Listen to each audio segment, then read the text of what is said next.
চুক্তিভিত্তিক নিয়োগ পাওয়া ৭ রাষ্ট্রদূত ও হাইকমিশনারকে দেশে ফেরার নির্দেশ দিয়েছে পররাষ্ট্র মন্ত্রণালয়।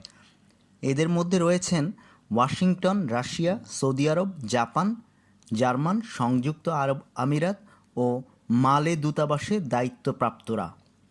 বুধবার পররাষ্ট্র মন্ত্রণালয়ের প্রশাসন অনুবিভাগের মহাপরিচালক ডিএম সালেউদ্দিন মাহমুদ স্বাক্ষরিত পৃথক প্রজ্ঞাপনে এই নির্দেশনা দেওয়া হয়। প্রজ্ঞাপনে ওয়াশিংটন রাষ্ট্রদূত মোহাম্মদ ইমরান, রাশিয়ার রাষ্ট্রদূত কামরুল হাসান, সৌদি আরবের রাষ্ট্রদূত জাবেদ পাটোয়ারি, জাপানের রাষ্ট্রদূত শাহাবুদ্দিন আহমেদ, জার্মানির রাষ্ট্রদূত মোশাররফ হোসেন ভূঁইয়া, আরব আমিরাতের রাষ্ট্রদূত আবু জাফর ও মালের high commissioner rear admiral S M. Abul Kalam আজাদকে সদর দপ্তর পররাষ্ট্র মন্ত্রণালয়ে ফেরত আসতে বলা হয়েছে।